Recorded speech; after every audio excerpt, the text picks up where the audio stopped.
Queridos hermanos, segundo domingo de Cuaresma.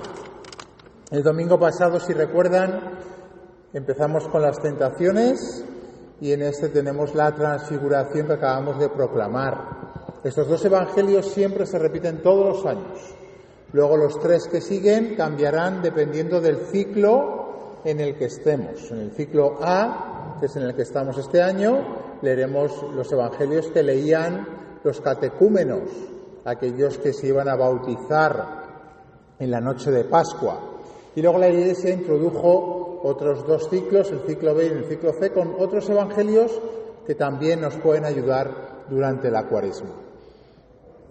El domingo pasado, si recuerdan, las tentaciones, pues la Iglesia nos puso las tentaciones pues de una manera muy sencilla, porque tenemos que justificar por qué vamos a estar 40 días de penitencia. Y la manera más sencilla es mirar a Jesús, como decíamos. Jesús fue el primero que empezó su misión haciendo lo que nosotros hacemos. Un tiempo de poner a Dios en el centro, recuerden. No se trata de poner cara de vinagre, de ponernos tristes. No, todo lo contrario. Se trata de poner a Dios en el centro, para que poniendo a Dios en el centro quitemos todo aquello, ¿no?, que nos impide poner a Dios en el centro. Cuando a veces no entendemos o que no sabemos qué es lo que la Iglesia nos pide en una celebración o cómo deberíamos de vivir, lo más bonito es que nos fijemos en las oraciones que hacemos durante la misa. Estamos muy acostumbrados a escuchar la palabra de Dios, estar atentos a la palabra de Dios y intentar entenderla. Tenemos libritos donde tenemos la palabra de Dios. Pero en la Cuaresma la Iglesia nos pone cada día oraciones diferentes. Tenemos por lo menos 3 oraciones que rezamos en todas las misas. La oración de la colecta, que es la que se reza antes de que nos sentemos. Esa es la oración, la pobrecita, la que más sufre. Todo el mundo está deseando sentarse. Y nadie sabe a qué es lo que dice amén. Tenemos que saber a qué decimos amén, hermanos. A veces tengo la tentación de decir una locura en esa oración. Estoy seguro que muchos dirían amén. No, tenemos que decir amén respondiendo que así sea a la oración que el sacerdote está haciendo. Hay que intentar estar atento, aunque no siempre nuestro cuerpo está en la mejor disposición, pero ojalá. Luego hay otra oración que hacemos cuando están ya las ofrendas presentadas. El sacerdote hace otra oración que se llama la oración de las ofrendas. Y la tercera oración está al final del todo, antes de la bendición, después de la comunión. Esa oración es la tercera oración que hacemos. Pero hay otra oración bonita que a veces se nos pasa también, porque estamos acostumbrados a escuchar, a responder, pero sin entender a veces. Cuando el sacerdote dice, levantemos el corazón, ¿qué respondemos? Es justo y necesario. Pues después del justo y necesario, esa oración se llama prefacio. Prefacio, es decir, antes de la misa, acio, de lo que vamos a hacer, que es la Eucaristía, ¿no? Entre ese es justo y necesario y el santo viene el prefacio. Bueno, pues a veces la Iglesia, que nos quiere regalar en cada oración, nos quiere alimentar en cada oración, nos explica ahí de qué va el asunto. Bueno, pues el domingo pasado decía el prefacio, Jesús, al abstenerse durante 40 días de tomar alimento, inauguró la práctica de nuestra penitencia cuaresmal y al rechazar las tentaciones de la antigua serpiente, nos enseñó a sofocar la fuerza del pecado. De este modo, celebrando con sinceridad el misterio pascual, podremos pasar un día la Pascua que no acaba. No haría falta más homilía si estuviésemos atentos a lo que dice el prefacio. Y es bonito que el sacerdote lo explique, incluso a veces diciendo, oye, fijaros, después de es justo y necesario, ¿qué es lo que decimos? Muy bien. Bueno, ya sabíamos que habíamos empezado con las tentaciones, porque como dice el prefacio, Jesús al ir al desierto, al ser tentado, inauguró la práctica cuaresmal. Él fue el primero que hizo cuaresma. Muy bien. ¿Y por qué la Iglesia pone en este segundo domingo un misterio luminoso?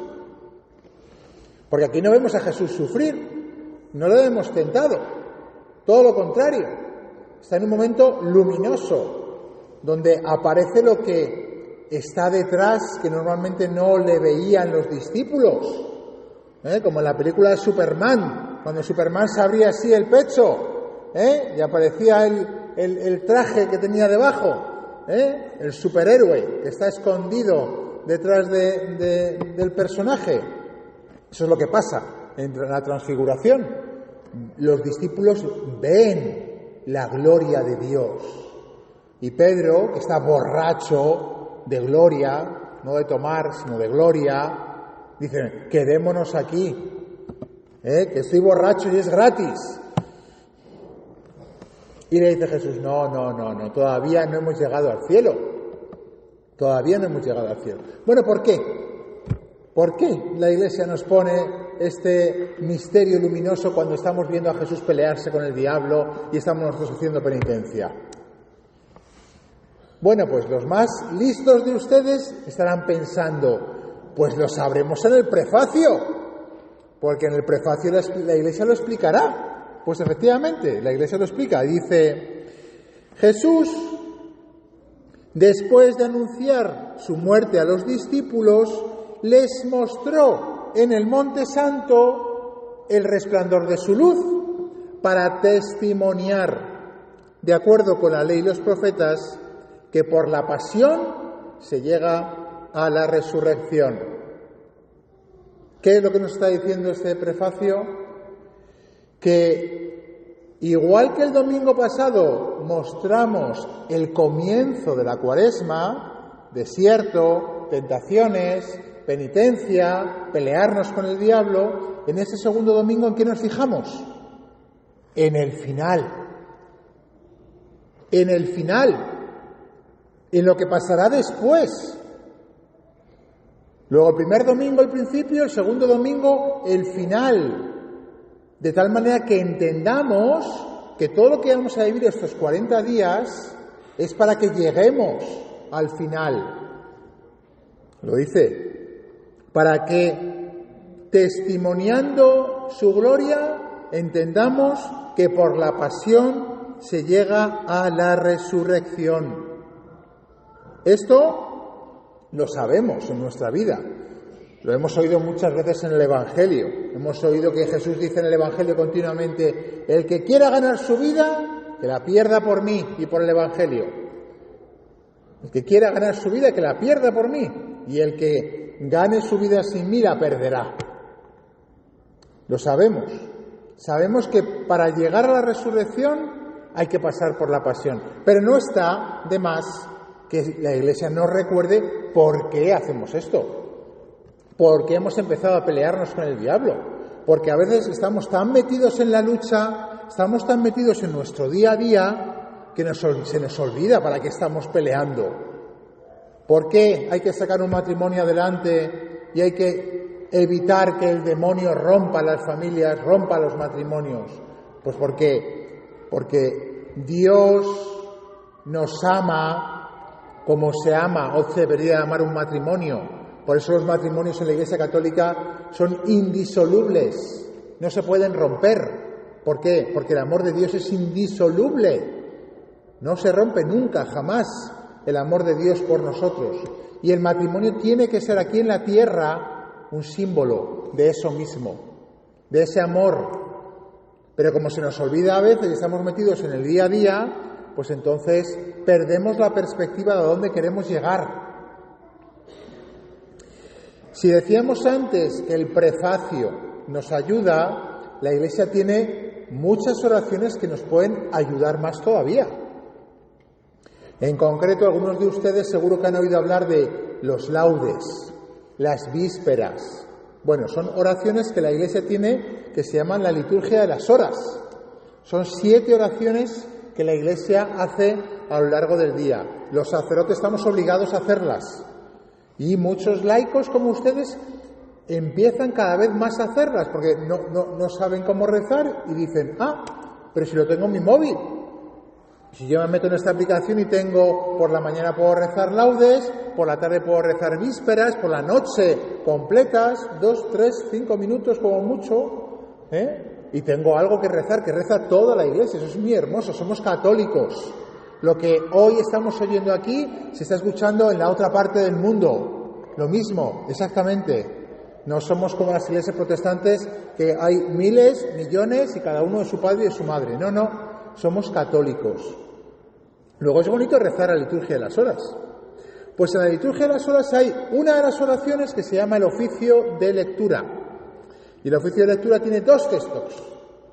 Uno de la Biblia y otro que es de un autor cristiano. Bueno, pues el de hoy es de un papa que se llamaba también León. Papa León el Grande, que no es el Papa León actual, sino un papa del siglo, si no me equivoco, VI, VII puede ser, no me acuerdo ahora, que fue un gran papa y por eso se llama el Papa León el Grande. Bueno, pues hay un texto de él para hoy que dice: en aquella transfiguración se trataba sobre todo de alejar de los corazones de los discípulos el escándalo de la cruz y evitar así que la humillación de la pasión voluntaria conturbara la fe de aquellos a quienes se había revelado la excelencia de la dignidad escondida. Bueno, puede parecer un poco difícil de entender, pero en el fondo es muy sencillo. Está diciendo Jesús en la transfiguración quería quitar el escándalo de la cruz. El escándalo de la cruz. ¿Qué es el escándalo de la cruz? Muy sencillo. Jesús les había dicho, mirad, voy a morir. Se lo dijo 3 veces por lo menos, aparece en los evangelios. Voy a morir, me van a machacar. ¿Qué es lo que pasaba con los discípulos? Que oían pero no escuchaban. Les entraba por aquí y les salía por acá. Como a nosotros, que nos dice Jesús las cosas y nos entra por aquí y nos sale por acá. No se queda en el corazón. No lo meditamos, no pasamos un tiempo diciendo ¿qué me está queriendo decir Jesús? ¿Cómo quiere que realmente viva esta cuaresma? Me entra por aquí, me sale por allá. Como estamos todo el día escuchando cosas, todo el día, pues la palabra de Dios como si fuese una más. Y a los discípulos les pasó eso.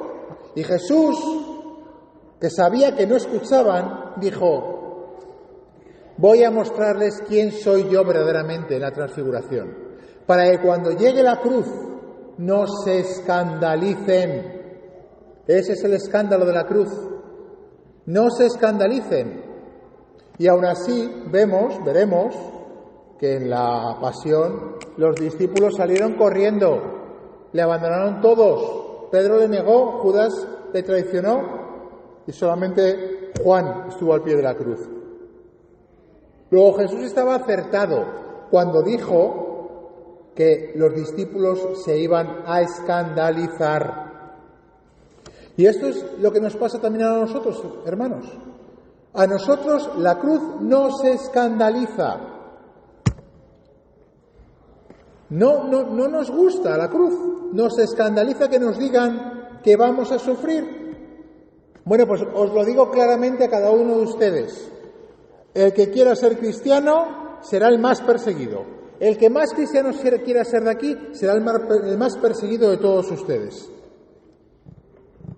Bueno, padre, ¿cómo viene hoy? ¿Ha perdido el Madrid o qué? No, creo que ha ganado. Miren lo que dice San Agustín de los malos pastores. De los malos pastores. Por eso yo lo digo, para no ser un mal pastor. Dice: ¿cómo voy a definir a los pastores que por temor de escandalizar a aquellos fieles suyos no solamente no los preparan para las tentaciones inminentes, sino que incluso les prometen la felicidad en este mundo? Siendo así que Dios mismo nos la prometió. Dios predice a los fieles que vendrán sobre ellos trabajos y más trabajos hasta el final. ¿Y tú te quieres ver libre de ellos? Precisamente por ser cristiano tendrás que pasar más trabajos en este mundo. Luego la frase no es mía, la frase es de San Agustín, que te está diciendo, vas a sufrir más si eres cristiano. Bueno, padre, pues menudo negocio que hacemos. O sea, que tengo que estar aquí a las 7 de la tarde cuando mañana tengo que trabajar y además voy a sufrir más que los que están en casa viendo el fútbol. ¿Pero qué negocio es este, padre? Pues lo siento, hermanos. Pero esto es lo que nos dice básicamente hoy las lecturas. Y cuanto antes entendamos esto, antes dejaremos de sufrir. Porque miren, lo que nos hace sufrir no es las pruebas de nuestra vida, las cruces de nuestra vida, llámenlo como quieran, las noches oscuras, las tentaciones, todos tenemos pruebas, todos. Lo que más nos hace sufrir es creer que Dios no está detrás de esas pruebas que usted está sufriendo y padeciendo ahora. Que estamos siendo abandonados por Dios, que Dios se ha olvidado de ti, que Dios te ha hecho cargar con algo que es insoportable, que no te quiere, que no te ama, o peor, que ni siquiera sabe quién eres. Que por mucho que vienes aquí a la iglesia y por mucho que le rezas y le pides, nada. Ni sabe quién soy. Eso es el escándalo de la cruz. Eso es lo que nos hace sufrir. Piénselo 2 veces. Cuando estamos pasando por una etapa difícil en nuestra vida, lo que nos hace sufrir es creer que Dios no está con nosotros. Que se ha olvidado. Sí, al revés. Cuando tenemos la conciencia de que Dios está con nosotros, cuando tenemos esa conciencia clara en el corazón, somos capaces de afrontar las pruebas más difíciles de nuestra vida. Somos capaces de cargar con matrimonios complicados, con hijos rebeldes, con jefes insoportables, porque sabemos que Dios está con nosotros. Pero como nos falte eso, nos venimos abajo. Por eso es importante, fíjense, que nos demos cuenta que Jesús no vino a quitarnos la cruz. Jesús no vino a quitarnos la cruz, vino a quitarnos el escándalo de la cruz. Ese pensamiento, esa tentación que nos viene el diablo por dentro y nos dice, ¿ves cómo Dios no te hace caso? ¿Cómo se ha olvidado de ti? ¿Cómo te paga con más sufrimientos todavía? Esa voz interior que es del diablo, esa es la que nos hace daño, esa es la que nos mata. Por eso tenemos que aprender que la cruz es justo lo contrario. No es una maldición, la cruz es una bendición. Y esto cuesta mucho entenderlo. Cuando uno lee a los santos, dice, pero madre mía, ¿qué han vivido esta gente para decir las cosas que dicen? Santa Teresa de Jesús, en la cruz está la vida y el consuelo. Pero monja, ¿qué consuelo hay en la cruz? Pues así lo dice la monja. Santa Teresa de Jesús, una de las más grandes mujeres de todos los tiempos. De las más grandes, si no la más grande mujer de todos los tiempos. En la cruz está la vida y el consuelo. Y ella sola es el camino para el cielo. Es así un montón de santos que nos dicen que la cruz es un regalo, que es un consuelo. Hermanos, todos los que estamos aquí estamos invitados a entender eso, a vivirlo en nuestra vida. Y en la medida en que lo vivamos, seremos más felices. Bueno, padre, pero ¿no me ha dicho usted que por ser cristiano voy a sufrir más? No. Yo lo que he dicho es, lo ha dicho San Agustín, no lo he dicho yo, que si eres cristiano vas a tener, lo leo, Dios te predice que vendrán sobre ti trabajos y más trabajos hasta el final. Ahora depende de cómo vivamos esos trabajos. Si yo cada trabajo que Dios me manda lo vivo como una bendición, soy el más bendito. Si yo vivo los trabajos como una maldición, soy el maldito. Si no me quito el escándalo de la cruz, cada trabajo que Dios me pone me hace la vida cada vez más insoportable. Y al revés, si entendemos que las cruces son una bendición de Dios, entonces decimos, ¿cuánto me quiere Dios? ¿Cuánto se fía de mí que me comparte conmigo su cruz? Pero hermanos, para entender esto necesitamos una gracia de Dios. Necesitamos trabajarlo en nuestro corazón, necesitamos rezar, necesitamos entender por qué Dios permite esa cruz que está machacando tu matrimonio, tu familia, tu vida. Dice San Agustín que la Escritura dice, el Señor castiga a sus hijos preferidos. Si no me equivoco, es una cita de la carta a los Hebreos. El Señor castiga a sus hijos preferidos. Por tanto, el cristiano que se prepare para ser castigado o que renuncie a ser hijo preferido. San Agustín es muy directo. Dice, aquellos que son bendecidos con la cruz son hijos favoritos. Por tanto, prepárate para ser colmado con la cruz o renuncia a ser hijo favorito.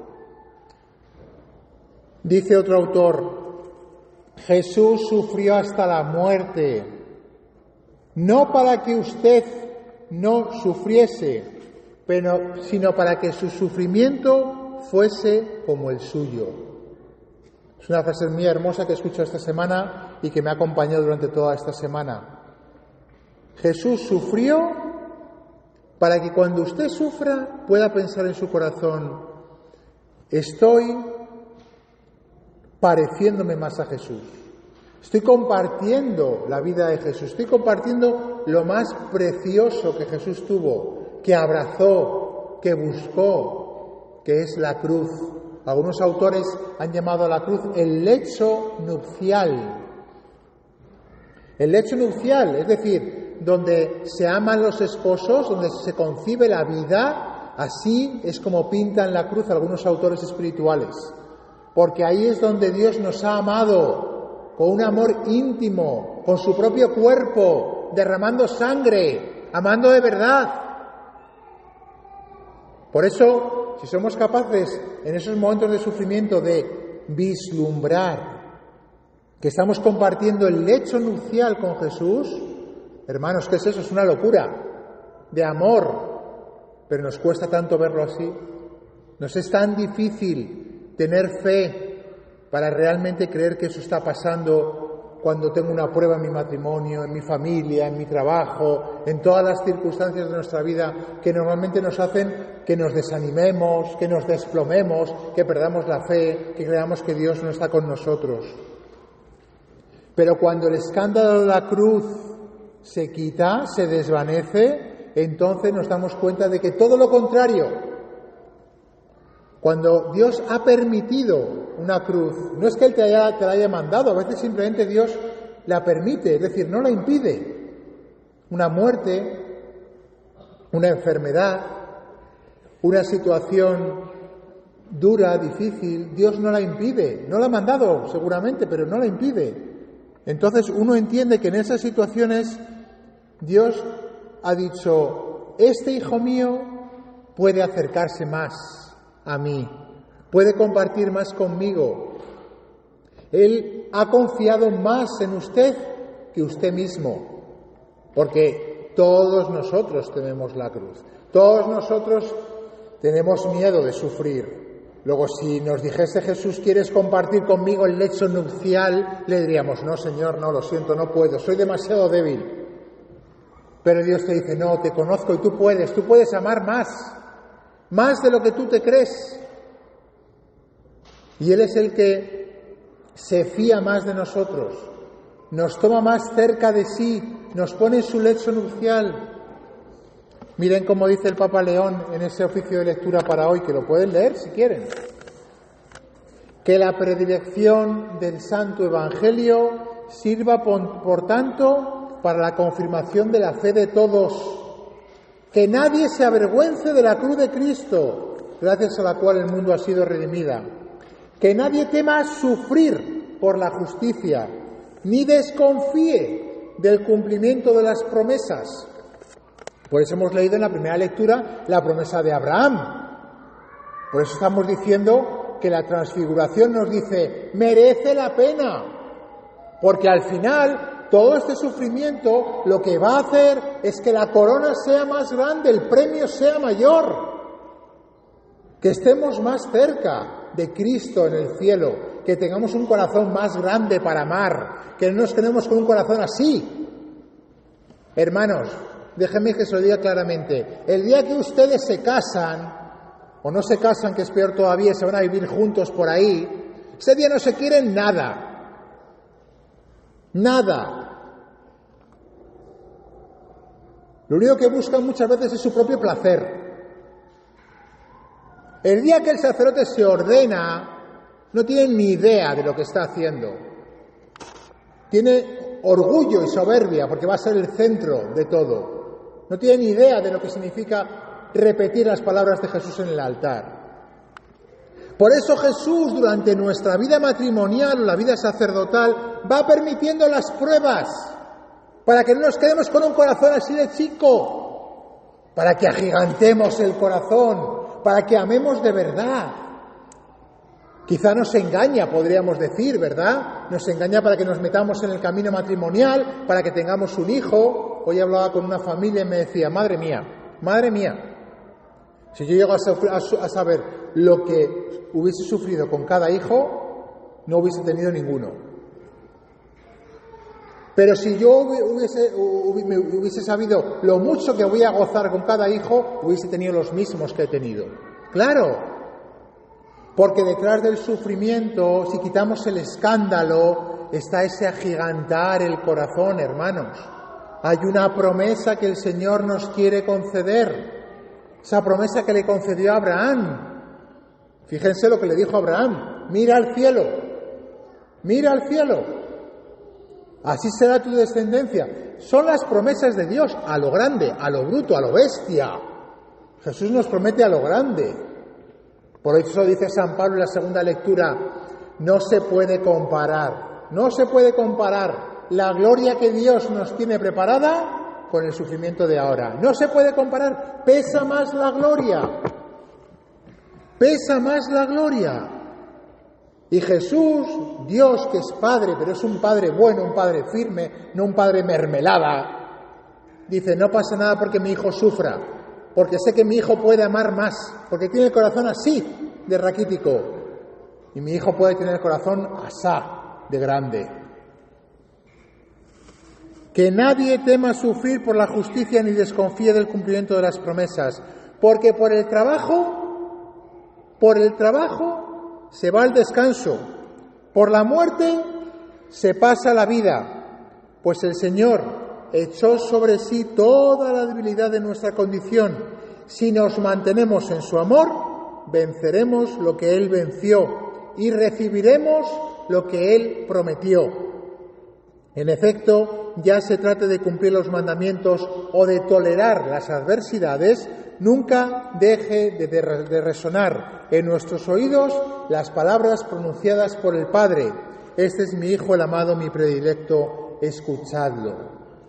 Pues hermanos, yo les digo exactamente lo mismo que el Papa León el Grande a cada uno de ustedes. Cada vez que sientan que el peso de la cruz les tumba, les aplaste, en vez de escandalizarse por la cruz, en vez de dejar que el diablo susurre en su interior que Dios no le quiere o que le ha abandonado, escuchen la voz del Padre, que les dice, usted es mi Hijo amado, usted es mi predilecto. Que así sea.